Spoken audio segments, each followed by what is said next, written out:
Hi friends, welcome to our channel Swarna Sentiment. வாங்க இந்த டிராமாவோட 4th part பார்க்கலாம். Last பார்ட்ல மினிஸ்ட்ரி கிம்மும் ரிப்போர்ட்டர் பியூனும் சேர்ந்து ஹீரோட கேரக்டர் டேமேஜ் பண்ணணுங்கிறதுக்காக அவனோட ஒய்ஃபான நம்ம ஹீரோயினுக்கும் ஆஸ்டின் கங்குக்கும் இடையில தப்பான ரிலேஷன்ஷிப் இருக்குன்னு ப்ரூவ் பண்றதுக்காக ஒரு சின்ன பிளே பண்ணியிருந்திருப்பாங்க. எப்படியோ ஸ்கேண்டல் நியூஸ் ரிப்போர்ட்டர் டீம்ல இருக்கிற ஜோ மூலமா ஹீரோக்கு இந்த விஷயம் சேர்ந்து அவன் அந்த சிச்சுவேஷனை ஹேண்டில் பண்ணி ஹீரோயின் அந்த இடத்துல இருந்து கூட்டிட்டு வந்திருந்திருப்பான். எங்க ஹீரோ தன்னை தப்பா நினைச்சிருப்பானோ அப்படின்னு ஹீரோயின் விளக்கம் கொடுக்கலான்னு வந்தப்ப கூட எனக்கு எந்த விளக்கமும் வேண்டாம், நான் உன்னை ட்ரஸ்ட் பண்றேன் அப்படின்னு சொல்லி இருந்திருப்பான். இந்த பாட்டோட ஸ்டார்டிங்ல ஹீரோயின் நீங்க என்ன ட்ரஸ்ட் பண்ணலாம், அதே சமயம் நான் என்னோட சைட்ல உள்ளத சொன்னா தானே என்னால மனசு அமைதி அடைய முடியும்னு இந்த மாதிரி நானும் கங்கும் ஃப்ரெண்ட்லினஸா விளையாடிட்டு இருந்ததை யாரோ போட்டோ எடுத்துட்டு அதை பிளாக்மெயில் பண்ணவும் தான் நான் அந்த இடத்துக்கு யார் இந்த மாதிரி பண்றாங்கன்னு தெரிஞ்சுக்கிறதுக்காக போனேன். அங்க போன அசிஸ்டன்ட் கங்கு இருந்தாரு. திடீர்னு ரிப்போர்ட்டர்ஸ் டீம்ஸ் எல்லாம் வந்து என்ன பாயிண்ட் அவுட் பண்ண ஆரம்பிச்சிட்டாங்க. அங்க புரியுது, இந்த மாதிரி நேரத்துல இப்படி ஒரு பிளே நடந்திருக்குன்னா கண்டிப்பா அது எனக்கு எதிரான பிளேவா தான் இருந்திருக்கணும். ஒன்ன பேரை டேமேஜ் பண்ணணும் இதை பண்ணல, என்ன டார்கெட் பண்ண சிலர் தான் ஒன்னு அதுக்கு பயன்படுத்தி இருக்காங்க.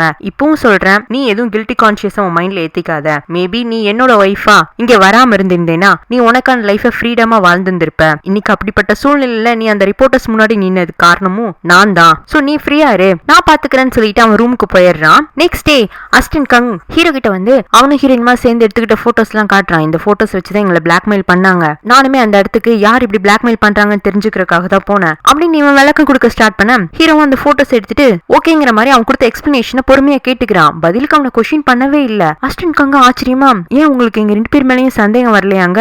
வெறும் போட்டோவை மட்டும் பார்த்து இது இப்படிதான் அப்படின்னு முடிவுக்கு வர நான் ஒன்னும் சாதாரண மனுஷன் இல்லையே. நான் ஒரு லாயரா இருந்திருக்கேன், பல கேஸ்களை பார்த்திருக்கேன். சம்டைம்ஸ் கண்ணால பாக்குறதும் போய் காதால் கேட்கறதும் போய் தீவிர விசாரிப்பதே மெய்து. அப்படி பார்த்தாலும் கூட இந்த விஷயத்தை நீங்க ரொம்ப தீவிரமா விசாரிக்க விரும்பின மாதிரி கூட தெரியல. ஒருவேளை ஜங் உங்களோட கான்ட்ராக்ட் ஒய்ஃப்ங்கனால நீங்க இந்த இன்சிடென்ட் ரொம்ப பெருசா எடுத்துக்கலையோ? மேபி ஜங் உங்களோட உண்மையான ஒய்ஃபா இருந்து அவங்களுக்கும் இன்னொருத்தவங்களுக்கு இடையில இந்த மாதிரி லிங்க் இருக்கதா போட்டோ வந்திருந்தா அப்போ இந்த சிச்சுவேஷனை நீங்க இவ்வளவு கூலா ஹேண்டில் பண்ணிருப்பீங்களாங்க? அதுவும் இந்த கேள்வி கேட்கும் போது அசிஸ்டன்ட் காங்கோட மூஞ்சில ஒரு கோபம் தெரியுது. ஆனா ஹீரோவா ஆமான்னு பதில் சொல்றான். அதே சமயத்துல அவன் மைண்டுக்குள்ள என்ன ஓடுதுன்னா, இதே மாதிரி அவனோட ஒய்ஃபும் இன்னொருத்தரும் சேர்ந்து எடுத்துக்கிட்ட மாதிரி சில போட்டோஸ் அவன் கைக்கு வந்து சேர்ந்து இருந்திருக்கும். அந்த போட்டோஸை பார்த்து கூட ஹீரோ பெருசா சந்தேகப்பட்டு இருந்திருக்க மாட்டான், அவன் ஒய்ஃபை கொஸ்டின் பண்ணி இருந்திருக்க மாட்டான். ஏன்னா ஒருத்தரை ட்ரஸ்ட் பண்ணோம்னா அவங்கள முழுசா நம்பணுங்கிறது அவனோட கேரக்டர். அப்படி ட்ரஸ்ட் பண்ணி ஏமாந்த மாதிரியும் அவனோட முகத்துல ஒரு வழி தெரியுது. அப்படியும் ஹீரோயினை திரும்பவும் நம்ப ஆரம்பிச்சிருக்கானா? அது ஹீரோயின் மேல உள்ள லவ்வா இல்ல அவனோட கேரக்டர் டிசைனே அப்படியா என்னன்னு தெரியல. பட் அப்பவும் அவனோட ஒய்ஃப் அவன் விட்டு கொடுக்கணும்னு நினைக்கல. இப்ப ஹீரோயினுமே அவன் சந்தேகப்பட விரும்பல.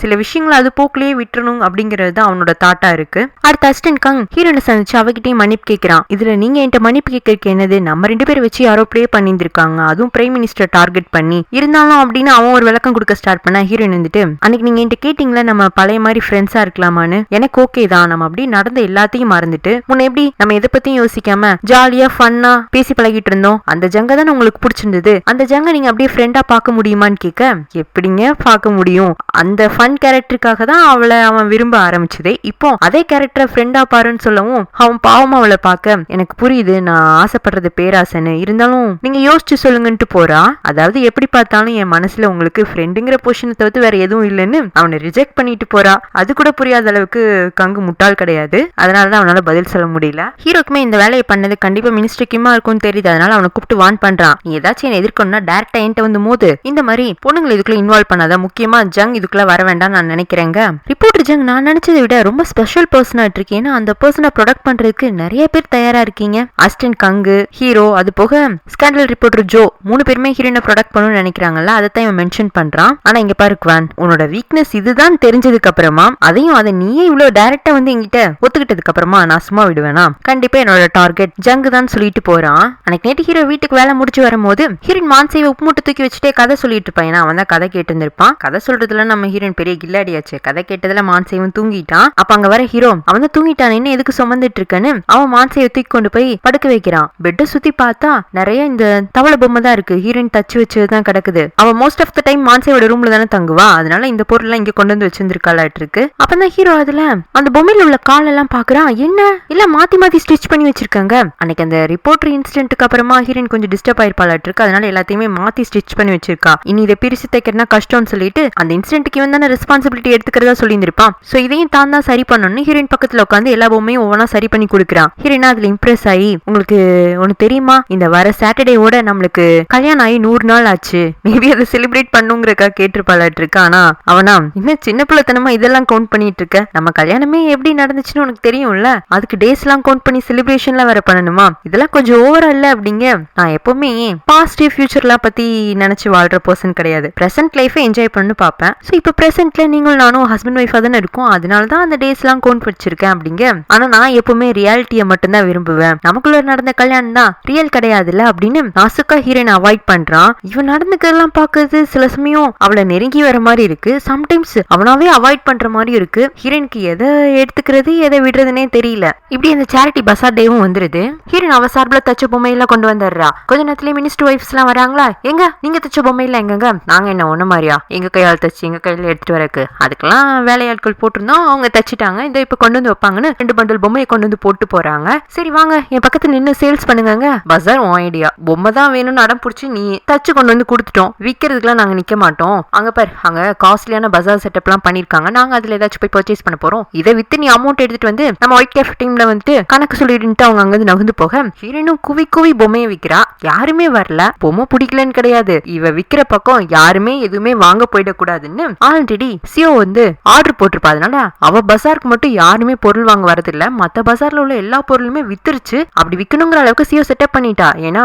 அவ காசு அவளோட ஃப்ரெண்ட்ஸ் காசு எல்லாம் மொத்தமா மத்த பசார்ல இன்வெஸ்ட் பண்ணி அவங்க எல்லாம் மட்டும் பசாரை காலி பண்ணி போக வச்சுட்டா நம்ம ஹீரோயினா அப்படியே தனியா விட்டுட்டாங்க. அன்னைக்கான பசார் டைம் முடியவும் அந்த ஹாலை கிளீன் பண்ணுவாங்களா, விற்காம இருக்கிற அந்த பொருளுக்கு மதிப்பு கம்மி தானே, அதனால இப்போதைக்கு ஹீரோயின் வச்சிருக்க அந்த 3 பண்டல் பொம்மையுமே குப்பை மாதிரி தான் அவங்களுக்கு தோணுது. அதனால அதை கொண்டு வந்து வெளியில போட்டு போயிடுறாங்க. ஹீரோயின்கா அது பொம்மையா தெரியல, அவளோட 1 மாசம் உழைப்பா தெரியுது. அதனால ஓடி வந்து அதெல்லாம் எடுக்கலான்னு வரா. அதுக்குள்ள மழையும் வர பொம்மையெல்லாம் நனைய ஆரம்பிச்சிருதா. கரெக்டா அந்த இடத்துக்கு அசிஸ்டன்ட் கங் வந்துடுறான். ஹீரோ தான் ஹீரோயினோட பசார் எந்த அளவுக்கு போயிட்டு இருக்குன்னு அவனை பார்த்துட்டு வரக்காக அனுப்பிச்சு வச்சிருப்பான். இங்க உள்ள நிலைமையை புரிஞ்சுட்டு ஹீரோயின் மழையில் நனையக்கூடாதுன்னு அவன் கையோட கொண்டு வந்த கொடையை ஹீரோயினுக்கு பிடிச்சி விட்டு அந்த பொம்மையெல்லாம் கலெக்ட் பண்ற ஹெல்ப் பண்ணி ஆல்ரெடி சோர்ந்து போயிருக்கிற அவளை என்கரேஜ் பண்ணணுங்கிறக்காக பக்கத்துல ஒரு ஷாப் கூட்டிட்டு வந்து பப்ஸ் எல்லாம் நிறைய வாங்கி கொடுக்குறான். நம்ம எப்பமாச்சு டயர்டா லோவா ஃபீல் பண்ணோம்னா, அப்போ கலோரிஸ் அதிகமா இருக்கிற ஃபுட் எடுத்துட்டோம்னா மைண்ட் வந்துட்டு நம்ம எதை பத்தி யோசிக்கிறோமோ கொஞ்ச நேரம் அதுல இருந்து டைவர்ட் ஆயிடும். ஏன்னா சாப்பாடு எப்போ நம்ம உடம்புக்குள்ள போகுதோ நம்ம மைண்ட் வந்து நம்ம சேஃபா இருக்கும்னு ஃபீல் பண்ண ஆரம்பிச்சிடும். அதனாலதான் இந்த துக்கத்துல இருக்கிறவங்க எல்லாம் அதிகமா சாப்பிடுறது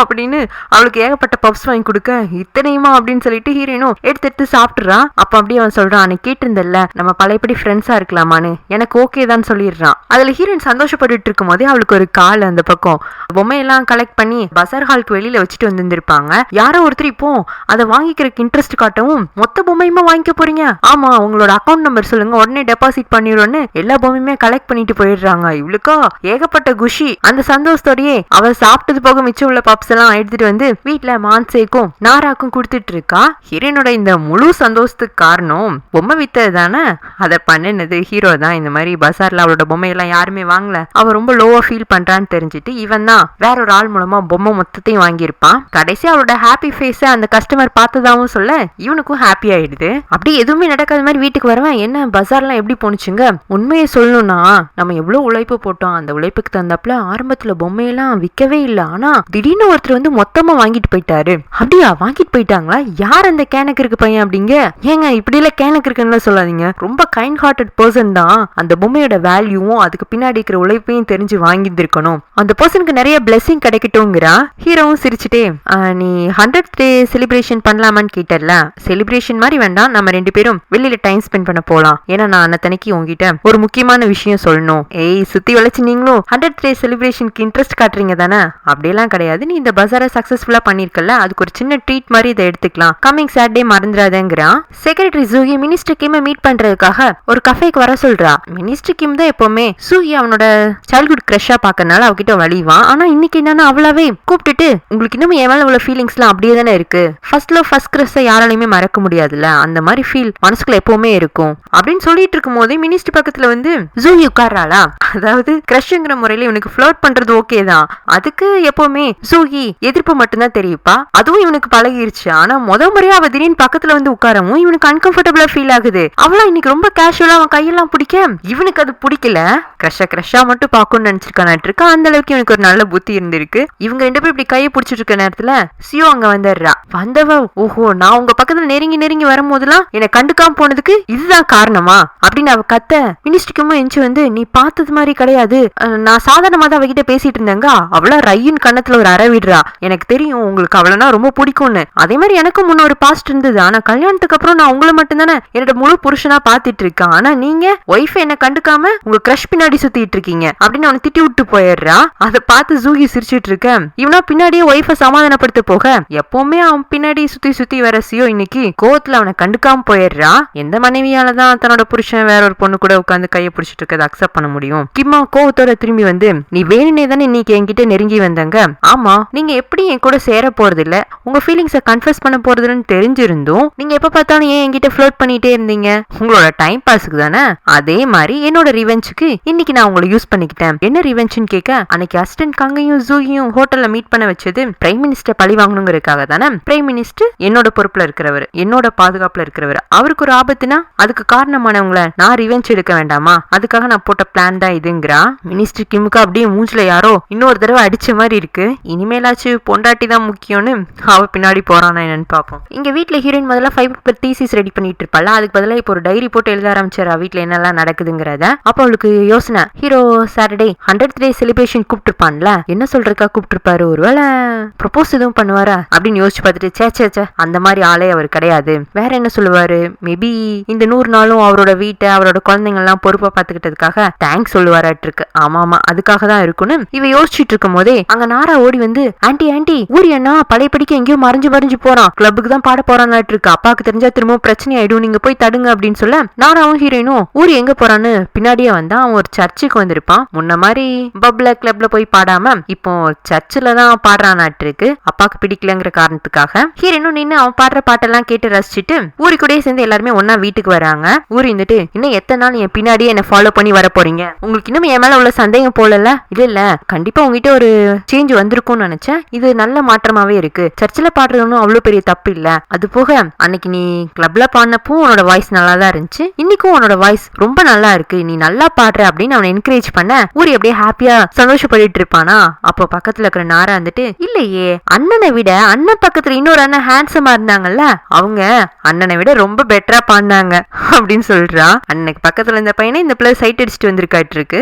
நெக்ஸ்ட் சீன்ல அசிஸ்டன்ட் கங் அவனோட அண்ணனை பாக்குறக்கா ஹாஸ்பிட்டலுக்கு வர, அவங்க அண்ணனை இப்பதான் யாரோ வெளியில வாக்கிங் கூட்டிட்டு போனதா சொல்றாங்க. அண்ணனுக்குன்னு இருக்கிறது நம்ம ஒரே உறவு தான், நம்மளை தவிர்த்து யாரோட அண்ணனை வெளியில கூப்பிட்டு வந்திருப்பாங்கன்னு கங்கும் பயத்தோட அவங்க அண்ணனை தேடி ஓடி வந்தா. அவங்க அண்ணனை வீல் சேர்ல வச்சு மினிஸ்டர் கிம் தான் கூப்பிட்டு அலையறான். ஒருவேளை இவருக்கு தெரிஞ்சிருக்குமோ நம்ம அண்ணன் யாருன்னு இவன் பயத்திலேயே பக்கத்துல போய் நிக்க, அடடே கங் இதுதான் உங்க அண்ணனா, பாவம் இவரோட நிலைமை பார்க்கவே பரிதாபமா இருக்கு, இவருக்கு எப்படி இப்படி ஆனிச்சு, ஏதோ ஆக்சிடென்ட்னு மெடிக்கல் ரிப்போர்ட்ல ஃபைல் ஆயிடுச்சு, நீ ஏதோ ஒரு பர்சனல் ரீசனுக்காக தானே பிரைம் மினிஸ்டர் பழி வாங்கன்னு நினைக்கிறேன், அதுவும் என்ன வச்சு பழி வாங்கன்னு நினைக்கிறேன், அது என்ன பர்சனல் ரீசன் நான் தெரிஞ்சுக்கலாமா, இல்ல ஒரு வாரம் டைம் கூட எடுத்துக்கோ, ஆனா எனக்கு அதுக்கான ரீசன் தெரியணுங்கிறான். அப்படி இப்போ ஹீரோயினோட 100th டே செலிப்ரேஷன் காட்டுறாங்க. அவங்க ஒரு டேட்டிங் தான் வந்திருப்பாங்க. ஃபர்ஸ்ட் டே ஹீரோயின் சொல்லியிருப்பான் எனக்கு நார்மல் டேட்டிங்கே போதுன்னு, அதனால ஒரு நல்ல ஹோட்டலுக்கு வந்திருப்பாங்க. ஆல்ரெடி அங்க நிறைய கப்பிள்ஸ் வந்துட்டு டேட்டிங் பண்ணிட்டு தான் இருப்பாங்க. ஹீரோ ஆர்டர் பண்ண ஃபுட் எல்லாம் வந்துருது, 2 பேரும் சாப்பிடுறாங்க. ஹீரோ ஏதாச்சும் சொல்லுவான்னு ஹீரோயின் எக்ஸ்பெக்ட் பண்ணிட்டே இருக்க, அவன் இவ சொல்லுவான்னு எதிர்பார்த்து அந்த தேங்க்ஸ் கூட சொல்லல, சாப்பாடு சாப்பிடுறதுலதான் மும்முரமா இருக்கான். அட பாவி இதுதான் டேட்டிங்கா, இது பேர் ஈட்டிங்டா அப்படின்னு நினைச்சிட்டு ஹீரோயின் சாப்பிட்டுட்டு இருக்கும் போது மத்த கப்பிள்ஸ் எல்லாம் பாக்குறான். அவங்களாம் ரொம்ப லவ்விங்கா பேசிக்கிறாங்க.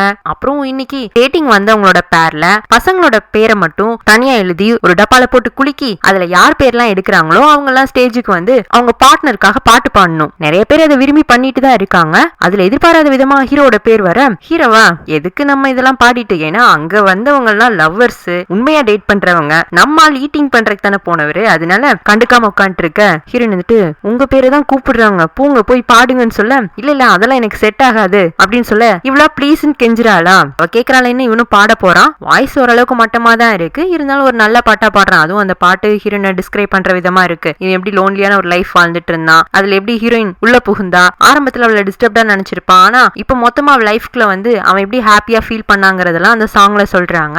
அவன் எதெல்லாம் நினைச்சு இந்த பாட்டை பாடுறானோ அதெல்லாம் ஹீரோயினாலையுமே ஃபீல் பண்ண முடியுது. டேட்டிங் முடிச்சு 2 பேர் வெளியில வந்துட்டு இருக்கும்போது ஹீரோயின் வந்துட்டு, ஏங்க இன்னைக்கு நல்லா பாடுனீங்க, பாடும்போது தான் கவனிச்சேன், இன்னைக்கு வித்தியாசமா ஹேர் ஸ்டைல் பண்ணிட்டு வந்திருக்கீங்க. ஆமா வெளியில வந்திருக்கோம்ல, அதனாலதான் ஃபார்மல் லுக்ல இருந்து கொஞ்சம் டிஃப்ரெண்டா ட்ரை பண்ணியிருந்தேன். அப்ப நீங்க அடிக்கடி ஹேர் ஸ்டைல் மாத்துங்க, ஏன்னா டிஃப்ரெண்ட் ஹேர் ஸ்டைல பார்க்கும்போது நீங்க வேற ஒரு பர்சனா தெரியுறீங்கவும். ஹீரோ சிரிப்பானா, இன்னைக்கு உங்களை பார்க்கவே ரொம்ப சந்தோஷமா இருக்கிற மாதிரி இருக்கு, என்ன கேட்டாலும் இன்னைக்கு கிடைக்குமாங்க. அவன் சரின்னு சொல்லவும் ஊருக்கு மியூசிக்னா ரொம்ப பிடிச்சிருக்கு, அவன் தொடர்ந்து பாடட்டுமே, இப்ப கூட சர்ச்ல பாடிட்டு இருக்கான், அவனுக்கு பிடிச்ச இடத்துல அவனுக்கு பிடிச்ச மாதிரி செய்யட்டுமேங்க.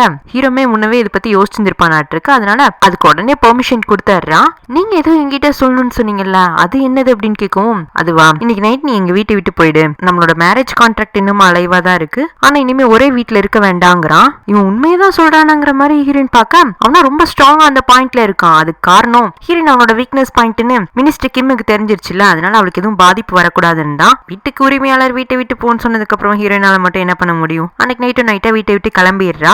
சாட்டர்டே 100th டே செலிப்ரேஷன் நடந்திருக்கும்ல, சண்டே ஹீரோவே லேட்டா தான் எழுந்துச்சு வெளியில வரான். வந்து பார்த்தா பசங்களாம் சவுண்டா பாட்டை போட்டு விட்டு காலையிலேயே ஸ்நாக்ஸ் அது இதுன்னு சாப்பிட்டு வீடு ஃபுல்லா குப்பையாக்கி வச்சிருக்காங்க. இன்னைக்கு வேற வீட்டு வேலைக்காரங்களுக்கு எல்லாம் மொத்தமா லீவ் கொடுத்துருக்காங்க. என்ன இதெல்லாம் காலங்காத்திலே இவ்ளோ ஸ்நாக்ஸ் சாப்பிட்டு இருக்கீங்க, ஹெல்தியான ஃபுட்ல ஃப்ரிட்ஜ்ல இருந்துச்சுல, முதல்ல இதெல்லாம் கிளீன் பண்ணுங்க. 3 பேரும் கோரஸா ஜங் ஆண்டி என்ன சொல்லிருக்காங்கன்னா, லீவ் டேஸ்ல நம்ம என்ஜாய் பண்ணணும் முடிவு பண்ணிட்டோம்னா மொத்தமா என்ஜாய் பண்ணிட்டு அதுக்கப்புறமா வீட்டை கிளீன் பண்ணோம்னா போதும், அடிக்கடி வீட்டை கிளீன் பண்ணிட்டு இருந்தோம்னா என்ஜாய் பண்ற மூடே போய் டயர்ட் ஆயிடுவோம்னாங்க. விளையாடணும்னா வீட்டுக்குள்ள எப்படி விளையாடுவாங்க, அதுக்கு கிரவுண்ட் வெளியில இருக்குல்ல, வாங்க எல்லாரும் வால் பயிற்சி எடுத்துக்க போலாங்க. ஆன்டி என்ன சொல்லிருக்காங்கன்னா, நம்ம வால் பயிற்சி எடுத்துக்கிறது விளையாடுறது கிடையாது, அது ஒரு கலை, அதை கத்துக்கிறோம் அவ்வளவுதான், அது போக ஃபன்னான விஷயங்கள்லாம் நிறைய இருக்கு. ஹீரோக்கா கடுப்பாகுது, மொத்தமா நம்ம பிள்ளைங்களை மாத்தி வச்சுட்டு போயிருக்கான்னு. சரி வேற என்னெல்லாம் உங்க ஆன்டி சொல்லியிருக்காங்க.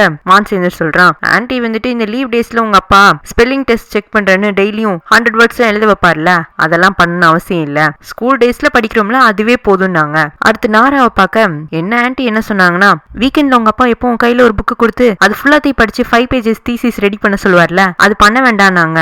ஊரிய பார்க்க அவன் வந்துட்டு, என்ன ஆன்டி டெய்லி நியூஸ் சேனல்லாம் பார்க்க வேண்டாம், நியூஸ் பேப்பர்லாம் படிக்க வேண்டாம், உனக்கு எது ஃபன்னு படுதோ அதை மட்டும் படிச்சு தெரிஞ்சுக்கிட்டேன்னா போதும், பாடுறதுதான் எனக்கு பிடிச்ச விஷயம், அதே கூட கண்டினியூ பண்ண சொல்லிட்டாங்க. ஆக மொத்தம் எல்லாம் என்ன முடிவுல இருக்கீங்க, அதாவது ஆன்டி எங்களை என்ன சொல்லிருக்காங்கன்னா, நீங்க எல்லாம் குழந்தைங்க மாதிரி நடந்துகிட்டா போதும், இப்பவே பெரியவங்களாகணும்னு அவசியம் இல்லைன்னு சொன்னாங்க. அப்படின்ட்டு எல்லாரும் அவங்க ரூம் பக்கமா போட ரொம்ப லேட்டா இவளை வீட்டை விட்டு அனுப்பிச்சிட்டு பண்ணிட்டு இருக்கு, கொஞ்சம் முன்னவே அனுப்பிச்சிருக்கோன்னு இவன் யோசிச்சுட்டு முதல்ல மான்சையோட ரூமுக்கு போக, அவன் சோகமா இருப்பானா, அவனுக்கு எப்பவுமே கதை படிக்க என்ன பிடிக்கும், அதனால இவன் ஒரு புக்கை எடுத்துட்டு வந்து அவனுக்கு கதை ரீட் பண்ணி காட்ட, ஐய இப்படியா கதை படிப்பாங்க, கதையில வர ஒவ்வொரு வார்த்தைகளுக்கும் எக்ஸ்பிரஷன் கொடுக்கணும், அப்பதான் கதை கேட்கறதுக்கு இன்ட்ரெஸ்டா இருக்கும், இது என்ன செய்தி வாசிக்கிற மாதிரி இருக்கு, எனக்கு வேண்டாம், எப்ப ஆன்டி வருவாங்கப்பா அதை முதல்ல நீங்க சொல்லுங்க. அவன்கிட்ட பதில் இல்ல. சரி நீ ரெஸ்டட்னு சொல்லிட்டு பக்கத்துல இருக்கிற நாராவோட ரூமுக்கு போக, அவ ஹேர் ஸ்டைல் பண்ணிட்டு இருக்கும் கூட, நான் ஹெல்ப் பண்றேன்னு ஹீரோ ஏதோ தலைவாரி விடுறான், கோணைய ஜுண்டிய போட்டு விட, ஐய இதுவே ஆன்டி இருந்திருந்தாங்கன்னா எவ்வளவு அழகா இதை பண்ணிருப்பாங்கன்னு தெரியுமா, அவங்களுக்கு நிறைய ஹேர் ஸ்டைல் தெரியும், அவங்க ஸ்கூல் டேஸ்ல எல்லாம் அவங்க ஃபன்னா ஹேர் ஸ்டைல் பண்ணிட்டு போவாங்களாமா, அதே மாதிரி எனக்கு பண்ணி விடுவாங்க, போச்சுடா அப்படின்னு சொல்லிட்டு இவன் ஹாலுக்கு வந்து உட்கார, ஒரு 4-5 ஜீன்ஸ் பேண்ட்டை கொண்டு வந்து ஒரு ஹீரோ கையில கொடுத்து, இதெல்லாம் அயன் பண்ணி கொடுங்கன்னு சொல்ல, யாராச்சும் ஜீன்ஸ் பேண்ட் அயன் பண்ணுவாங்களா, வேற யாரும் அயன் பண்ண மாட்டாங்க, ஆனா ஜங் ஆன்டி என்ன சொன்னாங்கன்னா, ஜீன்ஸ் பேண்ட் அயன் பண்ணி போட்டா நல்லா இருக்கும்னாங்க, அதுல இருந்து நான் அயன் பண்ண ஆரம்பிச்சிட்டேன்,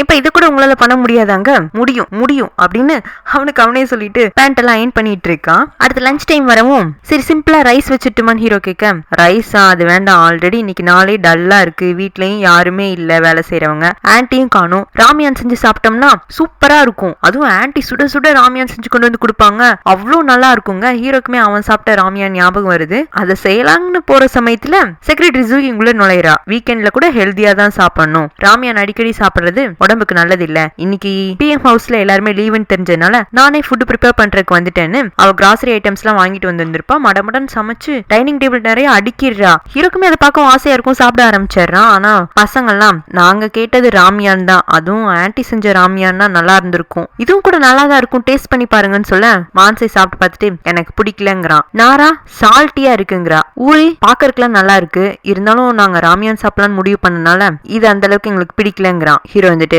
நமக்காக ஒருத்தவங்க ஃபுட் செஞ்சு கொடுத்துருக்காங்க, அவங்களை இப்படிதான் ஹார்ஷா ட்ரீட் பண்றதா, முதல்ல பொலைட்டா தேங்க்ஃபுல்னஸ் நடந்துக்க கத்துக்கோங்கன்னு சொல்ல பசங்கள்லாம் அமைதியாயிடுறாங்க. செக்ரட்டரி ஜூகியா, நீங்க ஏன் குழந்தைங்களை மிரட்டுறீங்க, இந்த மாதிரி அடிக்கடி ராமியான் சாப்பிடுறதுக்கு ஜங்கு பழக்கி வச்சிருக்காளாட்டு இருக்கு, எப்பவாச்சும் ஒரு தடவை சாப்பிட்டா பரவாயில்ல, ஆனா அடிக்கடி பசங்களுக்கு கிரேவிங்ஸ் இருக்கு, பார்த்தா உங்களுக்கு தெரியாம நிறைய முறை ராமியான் சமைச்சிருப்பாங்களாட்டு இருக்குங்க. பசங்களாம் அப்படிலாம் கிடையாது, ஆன்டி எப்பமாச்சு தான் ராமியான் செய்வாங்க, சிம்பிளா ரைஸ் செஞ்சா கூட அதை கூட ஹெல்தியா இருக்கணும்னு வெஜிடபிள்ஸ் எல்லாம் போட்டு செய்வாங்க அப்படின்னு மூஞ்சி தூக்கி வச்சுட்டு எல்லாரும் கிளம்பி போயிடுறாங்க. ஹீரோக்கே அப்பதான் புரிய வருது, பசங்க மனசுல எல்லாத்துலயும் ஹீரோயின் ஒவ்வொரு விதமா இடம் பிடிச்சிருக்கான்னு. இந்த பக்கம் கங்க காட்டுறாங்க, மினிஸ்ட்ரிக்கும் கடைசியா கேட்டு இருந்திருப்பான்ல, நீ எந்த காரணத்துக்காக பிஎம் பழி வாங்கறதுக்கு துடிக்கிறேன்னு, அதை அவன் சின்ன ரிமைண்ட் பண்ணி பாக்குறான். கங்க அந்த சமயத்துல அவன் அண்ணனை பாக்குறதுக்காக வரான். ஏன்னா அண்ணா அவசரமா அமெரிக்கா கிளம்பிட்டான் அவன் காதலிக்கிற பொண்ணு கூட. அந்த பொண்ணு யாருன்னு கங்குக்கு தெரியுது. அதனால அண்ணா வேண்டாம், அந்த பொண்ணு கூட போகாது, அது ரொம்ப ரிஸ்க்குங்க. இல்ல, நான் ஏற்கனவே என் லைஃப் அவளோட முடிவு பண்ணிட்டேன், இங்க இருந்தாதான் எங்களுக்கு பிரச்சனை வரும்னு நாங்க ஃபாரின் போறோம். அங்க போனதுக்கு அப்புறமா அண்ணா உன்னை கான்டாக்ட் பண்றேன்னு சொல்லிட்டு அவன் காதலியோட கார்ல போற சமயத்துலதான் ஆக்சிடென்ட் நடந்திருந்திருக்கும். அந்த காதலி தான் நம்ம ஹீரோவோட எக்ஸ் ஒய்ஃப். 2 பேரும் ஒன்னா போனாங்கன்னு கங்குக்கு மட்டும் தான் தெரியும். ஆனா ரிப்போர்ட் இந்த மாதிரி மாறி மாறி வரவும் தான் அவனுக்கு ஹீரோ மேல சந்தேகம். சண்டே தான் ஹீரோ வீட்டுல இருக்கிற எல்லாருக்கும் போரா போயிருந்திருக்கும். மண்டேல இருந்து வீக் டேஸ் ஆயிடுச்சுல, அதனால எல்லாருமே ஸ்கூல் போறது, ஹீரோ ஆபீஸ் போறதுன்னு இருந்தாலும் அவங்க ஆன்டி ஒரு பக்கம் மிஸ் பண்ணிட்டே தான் இருக்காங்க. ஒரு 3-4 நாள் ஆயிடுது, ஹீரோயின் வரதுக்கான அறிகுறியே தெரியல. இப்ப அப்படியே ஹீரோயினை காட்டுறாங்க. அவளோட அப்பா கூட ஹாஸ்பிட்டல்ல ஸ்டே பண்ணி இருந்திருக்கா. அப்பா கூடயுமே அவ ஜாலியா இருக்கிற மாதிரி தான் இருக்கு. இருந்தாலும் ஹீரோட வீட்டையும் வீட்டுல உள்ளவங்களையும் மிஸ் பண்ணதான் செய்யறா. ஆனா அவனே போ சொல்லிட்டான்ல, அதனால இனி போக கூடாது அவன் கூப்பிடாமன்னு அதுலயும் ரொம்ப தெளிவா தான் இருக்கா. அப்பாவுக்கா என்ன இத்தனை நாள் இல்லாம நம்ம பொண்ணு இந்த ரீசென்ட் டைம்ல நம்ம கூட ரொம்ப நாள் இருக்கா, ஒருவேளை மாப்பிள்ள கூட சண்டை போட்டு வந்துட்டாலோ. அவ போனுக்கும் அடிக்கடி கால் வரதில்ல, இவளும் அந்த பக்கம் எதுவும் மெசேஜ் அனுப்புற மாதிரியும் தெரியல. சோ ஒரு பெரியவங்கிற முறையில 2 பேரையும் சேர்த்து வைக்க வேண்டியது என்னோட கடமை தானே. ஹீரோயின் இல்லாத சமயமா பார்த்து இவர் ஹாஸ்பிட்டல்ல இருந்து வெளியேறி ஹீரோ வீட்டுக்கு வந்துடுறாரு. அப்புறம் அங்க அப்பாவை தேடிட்டு இருக்க ஹீரோயினுக்கு இந்த தகவல் தெரிவிக்கப்பட அவளுமே வீடு வந்து சேர்ந்துடுறா. அப்பா ஹீரோ ஹீரோயின் 2 பேரையும் ஒன்னா உட்கார வச்சு, என்ன பிரச்சனை உங்களுக்குங்க? அப்பா எங்களுக்குள்ள என்ன பிரச்சனை, உங்களை பாத்துக்கணுங்கிறதுக்காக தான் நான் 4 நாள் ஹாஸ்பிட்டல் வந்து இருந்தேன்னு அவ ஹீரோ கையெல்லாம் கோத்துக்க, இல்லம்மா இது பார்த்தாலே நடிப்புன்னு தெரியுது, உங்க 2 பேத்துக்குள்ள ஏதோ ஒரு பிரச்சனை, அதனாலதான் 2 பேர் பிரிஞ்சிருந்திருக்கீங்க, ஒருத்தர் கான்டாக்ட் பண்ணாம இருந்திருக்கீங்க, இது கூட தெரிஞ்சுக்காத அளவுக்கு நான் என்ன முட்டாளா? அப்பா அப்படிலாம் இல்ல, நீங்க முதல்ல ஹாஸ்பிட்டலுக்கு போங்க அப்படின்னு சொல்ல, அதுக்குன்னு நாராவும் மான்சேவும் அந்த ரூம் எட்டி பார்த்துட்டு, தாத்தா நீங்க கரெக்டா தான் சொல்றீங்க, ஆன்டிக்கும் அப்பாவுக்கும் இடையில ஏதோ ஒரு பிரச்சனை இருக்கு, அதனாலதான் ஆன்டி 4 நாளா வீட்டுக்கே வரலங்கவும் ஹீரோவா பசங்களை பார்த்து முறைக்க அவங்க அந்த பக்கமா போயிடுறாங்களா. பாத்தீங்களா உங்க பிரச்சனை பசங்க வரைக்கும் தெரிஞ்சிருக்கு, முதல்ல பசங்க முன்னாடி நீங்க 2 பேர் சண்டை போட்டுக்கவே கூடாது, உங்க பிரச்சனை அவங்களுக்கே தெரிஞ்சிருக்கு, இது தப்பு. இப்ப இந்த விஷயம் எனக்கும் தெரிஞ்சதுக்கு அப்புறமா நான் இருந்து சால்வ் பண்ணிட்டு தான் போவேன். அப்ப நீங்க சால்வ் பண்ற அளவுக்குலாம் இது பெரிய பிரச்சனை இல்லங்க, சரி சின்ன பிரச்சனையாவே இருந்துட்டு போட்டும், நீங்க பழையபடிக்கு 2 பேரும் ஒன்னா சந்தோஷமா இருங்க, அதுக்கப்புறமா நான் இங்க இருந்து கிளம்புறங்கவும் திரும்பவும் மான்சி அந்த ரூம்குள்ள ஓடி வந்து, ஐயா ஆன்டி இன்னைக்கு இங்கதான் இருக்க போறாங்களா, வாங்க ஆன்டி நம்ம 2 பேரும் சேர்ந்து தூங்குவோம், நீங்க இல்லாம எனக்கு சரியா தூக்கமே வரலங்க. அப்பாவா அதிர்ச்சியா, என்னது நீ மான்சி கூட தான் தூங்குறியா, அப்போ நீங்க 2 பேரும் ரூம் ஷேர் பண்ணிக்கிறது இல்லையாங்க? இல்ல சம்டைம்ஸ் அப்படி இப்படின்னு ஹீரோ ஹீரோயின் மழுப்புவாங்களா.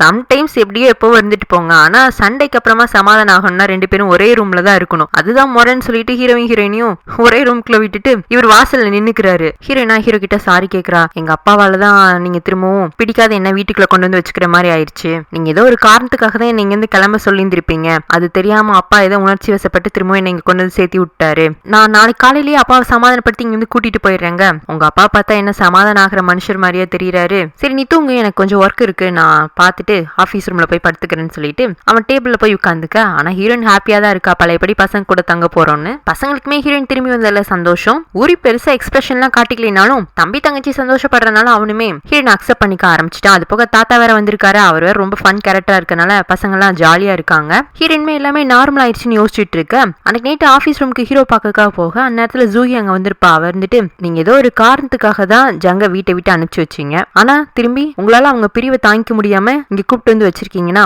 ஏதோ ஒரு ஸ்பெஷல் ஃபீலிங் உங்களுக்கு ஜங் மேல இருக்கிறதா தானே அர்த்தம், அதையே மூடி மறைச்சிட்டு இந்த கான்ட்ராக்ட் மேரேஜ் ஜஸ்ட் ரெஜிஸ்டர் பண்ணிட்டீங்கன்னா இது ரியல் மேரேஜ் ஆயிட போகுது அப்படின்னு ஏதோ அட்வைஸ் பண்ற மாதிரியே குத்தி காட்டி பேச, ஹீரோ வந்துட்டு எனக்கு ஸ்பெஷல் ஃபீலிங்ஸ் எல்லாம் எதுவும் கிடையாது, ஜஸ்ட் எனக்கு அவ பேர்ல இருக்கிற ரெஸ்பான்சிபிலிட்டி மட்டும் தான், இப்போதைக்கு அவங்க அப்பாவுக்காக மட்டும்தான் அவளை கூப்பிட்டு வந்து வச்சிருந்திருக்கேன், அதுலயும் இந்த மேரேஜ ரியல் ஆக்கிறதுக்கான ஐடியாவே எனக்கு இல்ல, ஒருத்தரோட ஃபியூச்சரை ஸ்பாயில் பண்றதுக்கு எனக்கு என்ன ரைட்ஸ் இருக்குங்கிறான். அதாவது ஹீரோயின் உண்மையிலேயே கல்யாணம் பண்ணிக்கிறதுங்கிறது அவனை பொறுத்த வரைக்கும் அவளோட ஃபியூச்சரை ஸ்பாயில் பண்றது, அவளுக்கு அவன் பொருத்தமானவன் இல்லைங்கிறத நினைச்சு பேசிட்டு இருக்கான். ஆனா ஹீரோயினுக்கு எல்லாமே சரியாயிடுச்சுன்னு நினைச்சப்போ இவனோட இந்த ஸ்டேட்மெண்ட் எல்லாம் கேட்கும் போது தான் இன்னமும் இந்த வீட்டுல கான்ட்ராக்ட் வைஃபா தான் இருக்கும், அவனுக்கு தான் ஒரு ரெஸ்பான்சிபிலிட்டி மட்டும்தான் அப்படின்னு தெரிஞ்சுக்கவும் மனசு கஷ்டமா இருக்கு. அப்புறம் அந்த வீக்கெண்ட்ல ஊரி பாடுறதுக்காக சர்ச்சுக்கு போக ஹீரோயினும் பசங்களை அப்பாவெல்லாம் கூப்பிட்டுட்டு சர்ச்சுக்கு போறான். ஊரி நல்லாவே பாடுறான், அப்பாவுக்கு ஆச்சரியமா இருக்கு, பரவாயில்ல இந்த பையன்கிட்ட நல்ல டேலண்ட் இருக்குன்னு பாராட்டுறாரு. பாட்டு முடியவும் எல்லாரும் கிளம்புவாங்களா, நம்ம நாரா மட்டும் அந்த பேண்ட்ல இருக்கிற அதான் அன்னைக்கு சைட் அடிச்சுட்டு போனால அந்த பையன்கிட்ட போய் பேச்சு கொடுக்குறா. உங்க பேர் என்னன்னு கேட்க,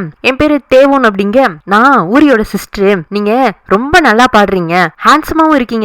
அவனும் அதுக்கு சிரிச்சுட்டே, நீயும் தான் கியூட்டா இருக்க, ஊருக்கு இவ்வளவு அழகான தங்கச்சி இருக்குன்னு அவன் சொல்லவே இல்லையே, உன் பேர் என்னன்னு கேட்க அவன் நாரான்னு சொல்லவும், சரி ஞாபகம் வச்சுக்கிறேன்னு சொல்லிட்டு அந்த பையன் சிரிச்சுட்டு போதா. அவ்வளவுதான், ஏற்கனவே அந்த பாப்பா அன்னைக்கே சைட் அடிச்சுதா, இன்னைக்கு இந்த பையன் கிரஷாவே ஆயிட்டான் அவளுக்கு. எப்படிதான் தெரியலைங்க, இந்த கொரியன் டிராமால மட்டும் சின்ன வயசுல எல்லாருக்கும் கிரஷ் லவ் எல்லாம் வந்துருது. அடுத்த நாள் மண்டே, ரொம்ப நாள் அப்பா வீட்ல இருந்து மேனேஜ் பண்ண முடியாது, அவர் ஹாஸ்பிட்டல் போறதுதான் நல்லது. சோ அன்னைக்கு நைட்டு ஹீரோ கூப்பிட்டு வச்சு அவன் கையை பிடிச்சிட்டு, நீங்க பெரிய பெரிய படிப்பெல்லாம் முடிச்சிருக்கீங்க, முன்ன லாயரா இருந்திருக்கீங்க, இப்போ இந்த நாட்டுக்கே பிரைம் மினிஸ்டரா இருக்கீங்க.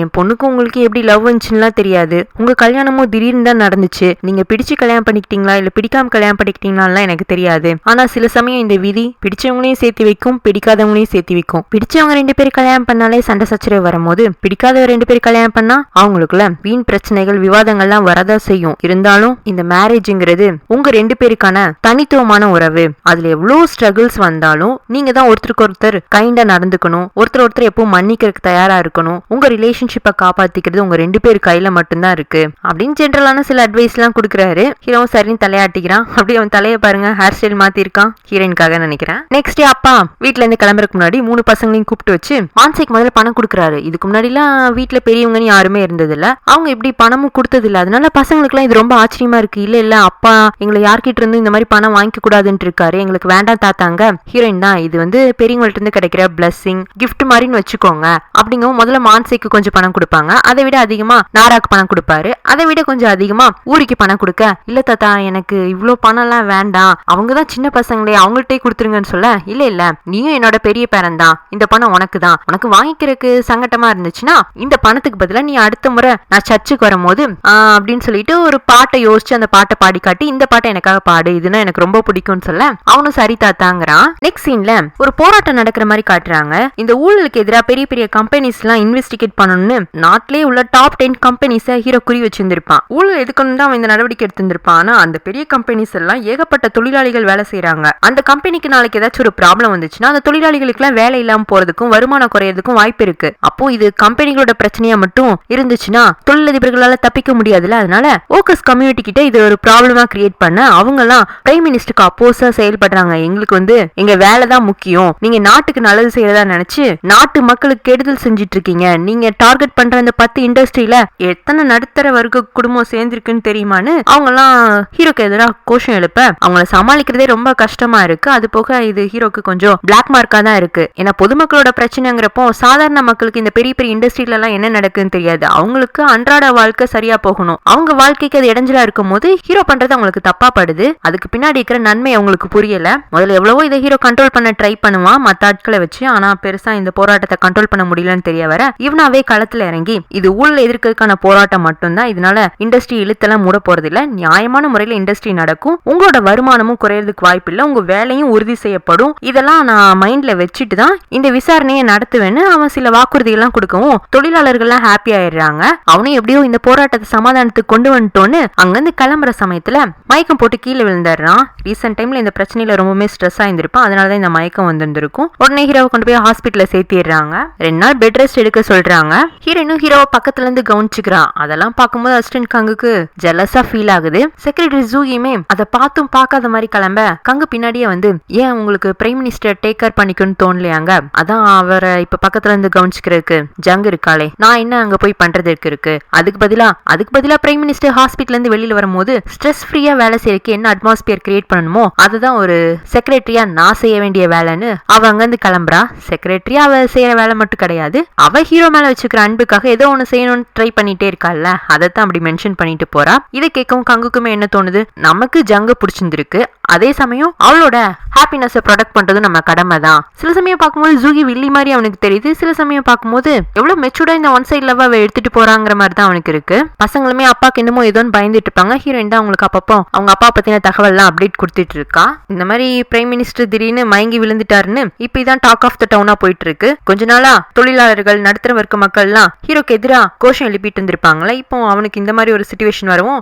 அவனுக்காக பரிதாபப்படுறாங்க. இதுதாங்க உலகம், ஒரு மனுஷனை வாழவும் விடுறது இல்ல, சாகவும் விடுறது இல்ல. 2 நாளா ஹீரோவை ஹாஸ்பிட்டல்ல இருந்து டிஸ்சார்ஜ் பண்ணிடுறாங்க. அவன் வீட்டுக்குள்ள வரவும் பசங்க எல்லாம் அப்பா அப்பான்னு பாசமா அவங்க கை போய் பிடிச்சிக்க, தான் இல்லைன்னா பசங்க எவ்வளவு தூரம் வருத்தப்படுவாங்கிறத ஹீரோவால இன்னுமே நல்லா தனக்கு ரியலைஸ் பண்ண முடியுது. ரீசெண்ட் டைம்ல நாரா அடிக்கடி சர்ச் போயிட்டு இருந்தால, அங்க அவளோட கிரஷ் இருந்துச்சு, அது ஒரு காரணம். இப்ப அப்பா உடம்பு சரியில்லைங்கனால அங்க பிரார்த்தனை வச்சிருந்திருப்பாளாட்டிருக்கு. அப்பா குணமாய் வந்தனால நன்றி சொல்றதுக்காக அங்க போறா. இவ மனமுருகி நன்றி சொல்லிட்டு கிளம்பலாங்கிற சமயத்துல அங்க அவளோட கிரஷ் வந்துடுறான். ஹே நீயும் அடிக்கடி இந்த சர்ச்சுக்கு வருவியாங்க, முன்னெல்லாம் வந்தது இல்ல, இப்ப கொஞ்ச நாளா இங்க வரதுக்கு பிடிச்சிருக்கு. அப்புறம் அன்னைக்கு ஒப்பா உங்க பேர் என்ன சொன்னீங்க அப்படின்னு கேட்க மைக்கேல்ங்கிறானா, இல்லையா அன்னைக்கு கொரியன் நேம்ல ஏதோ ஒன்னு சொன்னீங்க. ஆமா அது கொரியன் நேம், சர்ச்ல எனக்கு வச்ச பேரு மைக்கேல். ஓஹோ அப்ப 2 பேர் எல்லாரும் வச்சுக்குவாங்களா, சிலர் வச்சுக்குவாங்க, உன் பேர் கூட நாராயண் தானே சொன்னேன், வேணா சர்ச்சுக்கு நீ அடிக்கடி வரதுனால உன் பேரை ஏஞ்சல்னு மாத்திடலாமா? ஏஞ்சலா? ஆமா, நீ ஏஞ்சல் மாதிரி கியூட்டா இருக்கல்ல. ஏப்பா நான் உங்க கண்ணுக்கு கியூட்டா தெரியறேனாங்க. அவனும் ஆமான்னு சிரிச்சுட்டே போறானா. அவ்வளவுதான், நம்ம பாப்பாக்கு இப்பவே லவ் வர ஆரம்பிச்சிருச்சுங்க. இங்க வீட்டுக்கு வர ஹீரோ 2 நாள் ரெஸ்ட் எடுக்கிறான். அதுக்கப்புறமா அவனோட ரொட்டீன் லைஃப்க்கு, அதாவது இப்போதைக்கு ஆபீஸ் போய் ஒர்க் பண்ண வேண்டியது இல்ல, ஆனா வீட்ல இருந்தே அவன் டாக்குமெண்ட்ஸ் எல்லாம் பார்க்க ஆரம்பிக்க ஹீரோயினா வேண்டாம் வேண்டாம்னு சொல்றான். அவன் கேட்கவே மாட்டேங்கிறான். அதுவும் வீக்கெண்ட்ல கூட ஒர்க் பண்ணிட்டு இருக்கானா. இன்னைக்கு ஒரு நாள் ஆச்சு ரெஸ்ட் எடுக்கலாமே, ரெஸ்ட் எடுத்துட்டு என்ன பண்ணுங்கிற, இன்னைக்கு வாங்க நான் உங்களை ஒரு ஸ்பெஷலான இடத்துக்கு கூட்டிட்டு போறேன்னு சர்ச்சுக்கு அவளும் பசங்களும் கிளம்பி வராங்க. ஊரிய மட்டும் காணும். எங்க அவன் கேட்க இப்ப வருவான்னு சொல்ல கொஞ்ச நேரத்திலேயே அவன் அவனோட ஃப்ரெண்ட்ஸோட அங்க ஸ்டேஜ்ல கிறிஸ்டின் சாங்ஸ் பாட ஆரம்பிச்சிடுறான். இன்னைக்கு தான் முதல் முறையா ஹீரோ தான் பையன் பாடுறத கேட்கறான். அப்படியே அவன் பாடுறதெல்லாம் கேட்கும் போது அவனோட ஒய்ஃப்மே நல்லா பாடுவாங்க, மியூசிக்ல இன்ட்ரெஸ்ட் இருக்குல்ல, அதெல்லாம் அவனுக்கு ஞாபகத்துக்கு வருது. இன்னைக்கு ஊரி பாடிட்டு இருக்கும் போதே அன்னைக்கு தாத்தா கேட்டிருந்திருப்பார்ல எனக்காக இந்த பாட்டு பாடுன்னு, அந்த பாட்டையும் சேர்த்தி பாடுறான். முதல்ல தன்னோட ஒய்ஃபோட நினைவுகள்ல டவுனா ஃபீல் பண்ற ஹீரோ, அதுக்கப்புறமா பசங்க என்ஜாய் பண்றது, ஹீரோயின் ரசிக்கிறது, அது போக தான் பையனுமே அங்க சந்தோஷமா பாடுறதெல்லாம் பார்க்கும்போது அந்த மொமெண்ட் அவனுக்கு ஒரு மாதிரி ஹாப்பியா ஃபீல் ஆக ஆரம்பிச்சிருது. இன்னைக்குமே நாராவோட கண்ணு ஃபுல்லா அவளோட கிரஷ் மேலதான். சோ இன்னைக்கும் அவனை தனியா சந்திச்சு பேசலான்னு இவ வெயிட் பண்ணிட்டு இருக்க. அதுக்குன்னு அந்த சர்ச்சுக்கு ரெகுலரா வர 2-3 கேர்ள்ஸ், அதாவது இந்த மைக்கிளோட கூட படிக்கிற பொண்ணுங்க, அவங்களுக்கும் அவன் மேல கிரஷ் ஆட்டு இருக்கு. நம்ம பாப்பா 2-3 நாளா மைக்கிள் கூட நின்னு பேசுறத அவங்க பாத்துருப்பாங்களாட்டு இருக்கு. அதனால என்ன இத்தனும் இருந்துட்டு எங்க கிளாஸ் பையனை சைட் அடிக்கிறியா, உனக்கு இப்பவே லவ் அப்படி இப்படின்னு இவ்வளவு டேமேஜ் பண்ற மாதிரி பேச பாவம் நம்ம பாப்பாக்கு அழுகையே வர மாதிரி ஆயிடுது. அப்ப அங்க வர ஹீரோயின், என்ன என் பொண்ணை மிரட்டிட்டு இருக்கீங்க, என்னது இது உங்க பொண்ணா அப்படின்னு கேட்க நாராவும் ஹீரோயின் கை பிடிச்சிட்டு ஆமா ஆமா இவங்கதான் என் அம்மா, அம்மா இவங்க எல்லாரும் என்ன ரொம்ப டீக்ரேட் பண்ற மாதிரி பேசுறாங்கம்மா அப்படின்னு சொல்லவும் ஹீரோயினுக்கா மான்சே கூட இன்னும் ஆன்டின் தான் கூப்பிட்டு இருக்கான். ஆனா அதுக்கப்புறமா பழக ஆரம்பிச்ச நாரா அம்மான்னு கூப்பிடவும் அவ்வளவுதான் தாய் பாசத்துல பொங்கி எழுந்து அந்த பிள்ளைங்களை எல்லாம் எந்த முறையில கண்டிச்சா அவங்களுக்கு புத்தி வருமோ அந்த முறையில கண்டிக்கிறா. ரொம்ப ஹார்ஷாவும் நடந்துக்கிறது இல்ல. இதெல்லாம் தூரத்துல இருந்து பாக்குற ஹீரோக்கு விளையாட்டுத்தனமா ஹீரோயின் சம்டைம்ஸ் பண்ற மாதிரி இருந்தாலும் நிறைய விஷயங்கள்ல அவ ரொம்ப பொறுப்பா இருக்கிறாங்கிறது தெரிய வருது. சோ அன்னைக்கு நைட்டு ஹீரோ படுக்கிறதுக்கு பெட் அரேஞ்ச் பண்ணி கொடுத்து இவ டேப்லெட்ஸ் எல்லாம் கொடுக்கவும் ஹீரோ அவள்கிட்ட தேங்க்ஸ் சொல்றான். எதுக்குன்னு கேட்க என் பசங்களை நீ பொறுப்பில்லாம மாத்திட்டியோன்னு நான் நினைச்சேன், ஆனா அவங்களோட காணாம போன எமோஷன்ஸ் நீ கண்டுபிடிச்சு கொடுத்துருக்க. அவங்களுக்கு மட்டும் இல்ல எனக்கும் தான். எனக்கு மியூசிக்னா உன்னை ரொம்ப பிடிக்கும். ஏன்னா என் ஒய்ஃப்க்கு மியூசிக் அவ்வளோ பிடிக்கும். ஆனா எப்ப அவ என்னை விட்டு போனாலும் அதுக்கப்புறமா நான் மியூசிக்ல இன்ட்ரெஸ்ட் காட்டவே இல்ல. ஊருக்கு மியூசிக் பிடிக்குங்கிறதும் எனக்கு தெரியும், இருந்தாலும் அவன் வாசிக்கிறது கூட நான் கேட்டதுக்கு இன்ட்ரெஸ்ட் காட்டினது இல்ல. ஆனா இன்னைக்கு நீ அந்த சர்ச்சுக்கு கூட்டிட்டு போனதுக்கு அப்புறமா எனக்கு மியூசிக் மேல இருந்து அந்த நெகட்டிவ் இம்ப்ரெஷன் போய் இன்னைக்கு என்னால அவனோட மியூசிக்கை பிளசண்டா ஃபீல் பண்ண முடிஞ்சது. நான் அங்க வந்ததுனால ஊரியுமே இன்னைக்கு ஹாப்பியா ஃபீல் ஆனான்ல, அவனோட ஒரு டேலண்ட்டை நான் என்கரேஜ் பண்றேன்னு அவனுக்கும் சந்தோஷம். எங்க குடும்பத்துக்குள்ள ஒரு சுமூகமான சூழ்நிலை ஏற்படுத்தி கொடுத்துருக்க. என் கூட சண்டைக்கு மட்டுமே நிக்கும் நான் நினைச்ச ஒரு பொண்ணு இன்னைக்கு என் குடும்பத்துக்குள்ள சமாதானத்தையே கொண்டு வந்திருக்கா. அதுக்குதான் இந்த தேங்க்ஸுங்க. நான் எப்படி உங்களோட ரெஸ்பான்சிபிலிட்டியோ அதே மாதிரி இந்த வீட்டுல இதெல்லாம் தானே எனக்கு ரெஸ்பான்சிபிலிட்டி, அவ்வளவுதான், அது மட்டும் தான் நான் செஞ்சேன் அப்படின்னு சொல்லவும் இவ ரெஸ்பான்சிபிலிட்டின்னு சொன்னா ஹீரோயின் சாதாரணமா எடுத்துக்கணுமாமா. அதே வேர்ட ஹீரோயின் யூஸ் பண்ணா இவனுக்கு கொஞ்சம் வலிக்கதான் செய்யுது. அதனால அவன் அவளை ஒரு மாதிரி பார்க்க, ஏன் சார் உங்களுக்கு இன்னும் தூக்கம் வரலையா, வேணா அந்த கதை புக்கை எடுக்கட்டுமா அப்படிங்க. அவன் வேண்டான்னு சொல்ல, இல்ல நம்ம இன்னும் 5 வால்யூம் தானே முடிச்சிருக்கோம், 6வது வால்யூமை ரீட் பண்றேன்னு கொஞ்ச நேரம் சிரிச்ச மாதிரியே அந்த புக்கை ரீட் பண்றா. ஆனா ரொம்ப நேரம் நம்ம சந்தோஷமா இருக்கிற மாதிரியே நடிக்க முடியாதுல்ல.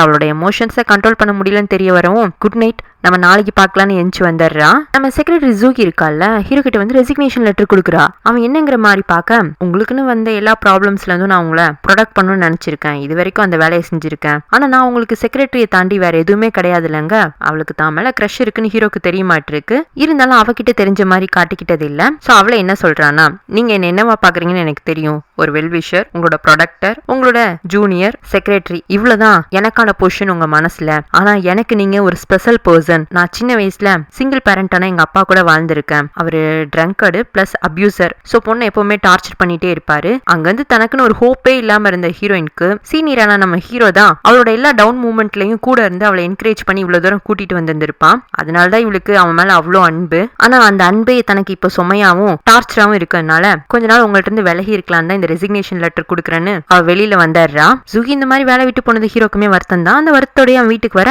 ஹீரோயின் அவனை பாதிலேயே பார்த்துட்டு என்னாச்சு உங்களுக்கு அப்படின்னு கேட்கவும், இந்த மாதிரி ஜூகி வேலையை விட்டு போயிட்டா, அவளுக்கு என் கூட இருக்கிறது பேர்டனா இருக்குன்னு ஃபீல் பண்றாங்க.